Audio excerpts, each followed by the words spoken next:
Keris menurut pandangan saya itu ada sisi yang paling utama, yaitu keris itu adalah karya seni budaya bangsa Indonesia.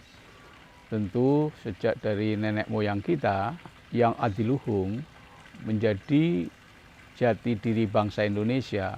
Oleh karena itu sudah benar bahwa tertuang di dalam amanat Undang-Undang Dasar 45 Pasal 32 bahwa negara harus melestarikan, mengembangkan, dan peduli terhadap hasil karya seni budaya bangsa kita. Dan juga hal ini juga sudah dibuktikan, sudah diteliti bertahun-tahun oleh UNESCO.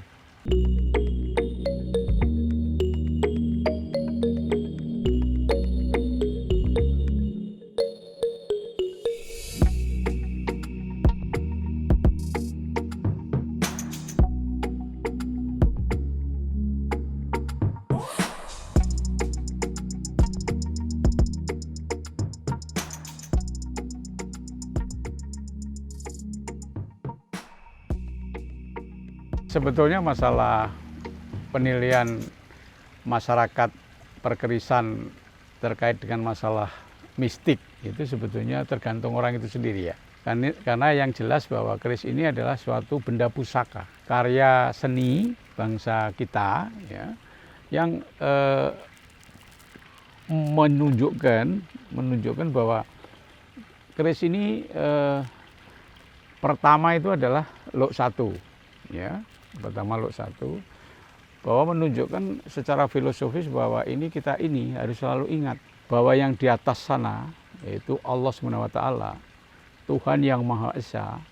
Kalau orang Jawa bilang adalah harus selalu ingat terhadap dirinya sendiri ya. Ingat terhadap asal mula kita tercipta, eling marang sangkan paraning dumadi, itu kalau bahasa Jawanya. Ini makanya ini menunjuk ke atas.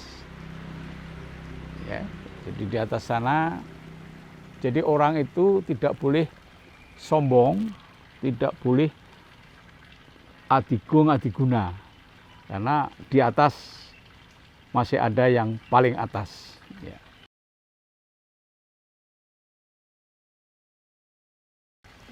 Ya sebetulnya saya tidak punya keris, tapi karena diberi amanat, saya harus belajar tentang keris.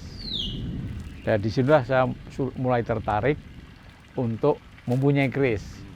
Tapi saya bukan seorang kolektor yang kerisnya banyak. Seperti misalnya ada penghargaan, diberi hadiah penghargaan sebuah keris. Seperti ini dari Keraton Surakarta, itu saya diberi hadiah. Misalnya begitu. Nah, makin lama makin banyak.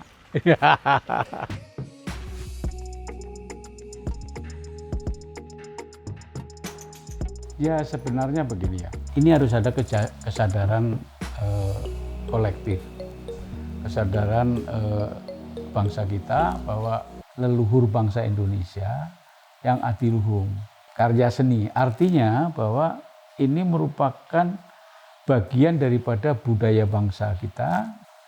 Itu aja diakui, kalau bangsa kita sendiri tidak mengakui kan ironis.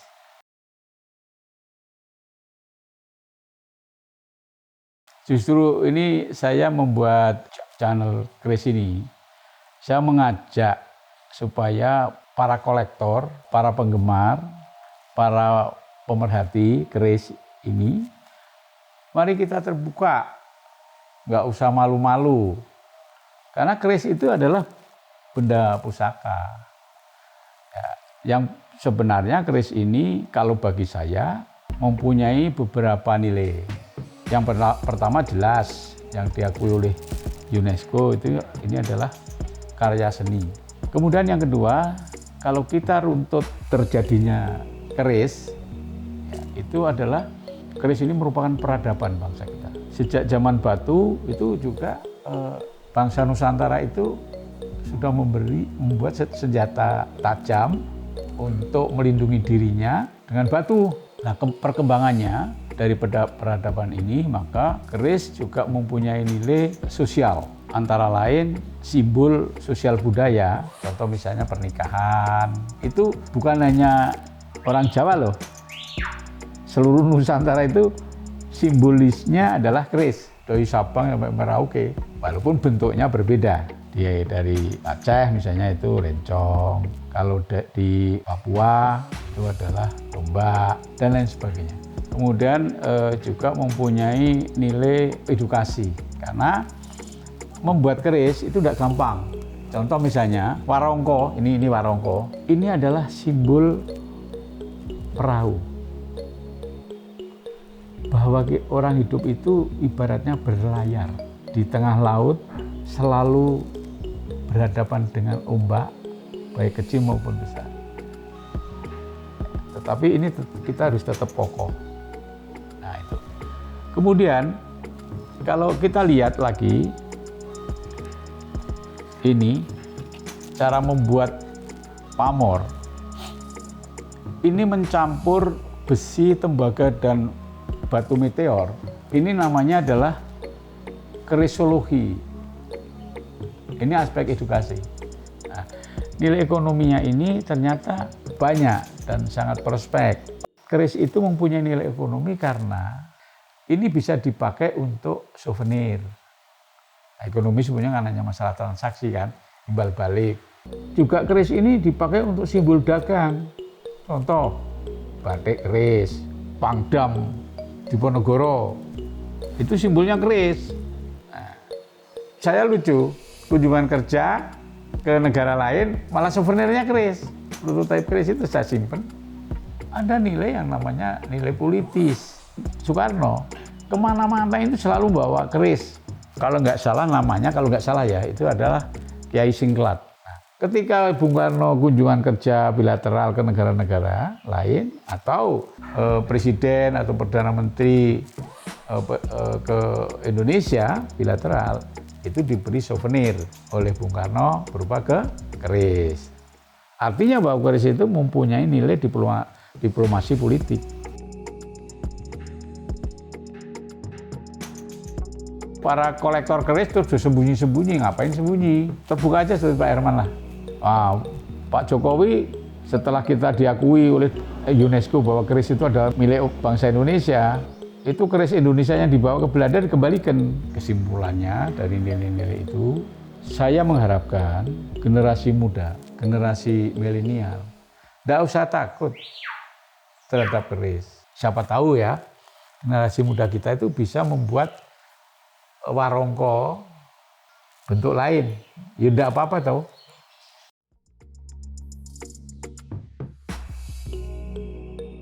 Saya diberi penghargaan itu karena dinilai Pak Herman ini adalah salah satu anak bangsa yang peduli terhadap pelestarian, pengembangan, pemberdayaan seni budaya bangsa Indonesia. Dalam konteks budaya, saya tidak hanya masalah keris, melestarikan seni budaya, musik, wayang orang, ketoprak, sampai yang sukses itu ketoprak umur. Pertanyaan saya yang sangat mendasar adalah, negara harus tampil. Persoalannya, kenapa nggak tampil? Padahal seni budaya bangsa kita ini itu digemari oleh bangsa-bangsa Indonesia. Contoh, penyanyi tradisional, sinden, itu yang dari Amerika ada, yang dari Jepang ada, belajar di sini. Siapapun yang jadi presiden itu ada amanatnya itu di Undang-Undang Dasar 45, Pasal 32. Lah alhamdulillah, walaupun sedikit kontribusi, saya concern terhadap pelestarian seni budaya bangsa Indonesia. Apa saja yang tergabung, saya buat wadah namanya Himpunan Seni Budaya Bangsa Indonesia atau HISBI.